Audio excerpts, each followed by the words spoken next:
સીધા મારા પપ્પાના ઘેર જજો, આડા અવડા ક્યાં જતા ના. હા અને ખાવામાં નાટક કરતા ના, મમ્મી જે બનાવે એ ખાઈ લેજો. સારું. હું મારા મમ્મીને કોલ કરીને કહી દઉં કે તમે આવો એમ. હા. હલો મમ્મી, તમારા જમાઈ આવા ઘેર.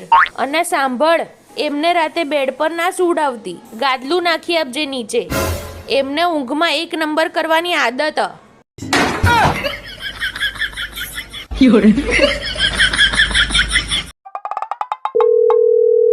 હલો શેઠ, હું કહું આજ વરસાદ વધારે પડે તે ઓફિસ કોનો ફોન? જતો લેતા જજો ને, ઘેર રહેવા મજા નહીં. શેઠનો ફોન હતો. હા તો બરાબર.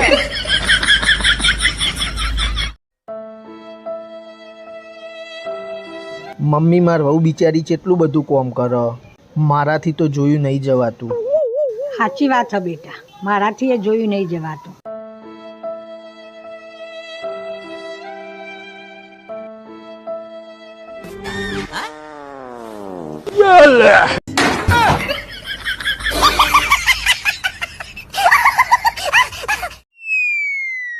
જો આ માણસ મને કહું કોમ કરું ને બહાર આવીને ઊંઘે. શું છે? આટલું જુઠ્ઠું તો ના બોલાય. જુઠ્ઠું બોલશો ને તો નર્કમાં જશો. તું તો સાચું બોલે ને. તું ચો છે? અમે તો સ્વર્ગમાં જઈશું. હા તો પછી અમાર નર્કમાં હતો નહીં. અરે સાંભળો, મારે માર્કેટ જવું હતો 10,000. કરશનભાઈ, મારું બૈરું તારા બૈરા જેવું નહીં, જે વારે ઘડીએ પૈસા માગ માગ કરે. મારે તો એટલું સારું બૈરું મળ્યું ને કે હું એને બજારમાં લઈ જાઉં ને એટલે જ શોપિંગ કરે. બાકી ઝઘડા તો બિલકુલ કદી તાર બૈરાની જેમ કરતું જ નહીં. અરે બહુ નસીબવાળો હું કે મને આવું બૈરું મળ્યું ભાઈ. અમે તો પ્રેમથી રહીએ. અરે તું કઈ આવી? અરે એ તો હું ચા મૂકતી હતી, તો તમારે પીવી? આવું મૂકી દે, પી લઉં. સારું.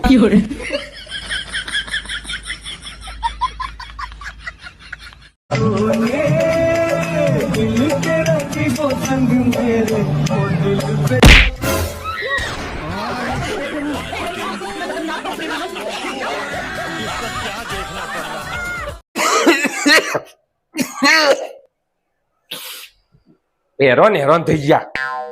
ચમશું જીવ. એટલે શરદી અને ખોસી બે એક હાથે થયું. હારું એડો, ભગવાન જે કરે હારું જ કરે. એમાં હું ભગવાને સારું કર્યું. શરદી અને ખોસી થઈ, ઈન જગ્યાએ ખોસી અને ઝાડા થયા હોત તો. હોબળી લે તું મારી વાત ધ્યાનથી. તું મારી ના થઈ ને તો બીજા કોઈની નહીં થવા દઉં. મતલબ તારી થઈ તો બધોની થવા દે. જાનભાઈ હોય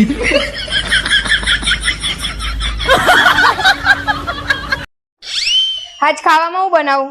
ગમે ગમે તે બોલતા જ ના. ગમે તે તો બોલતા જ ના. પછી હું ગમે તે બનાવી દઉં ને તમે ગમે તે ખાતા નહીં. તમારું તો રોજનું થઈ ગયું. જ્યારે પૂછીએ ત્યારે ગમે તે બનાવી દે, ગમે તે બનાવી દે, ગમે તે બનાવી દે, એટલે ગમે તેવું મોઢું કરી દો.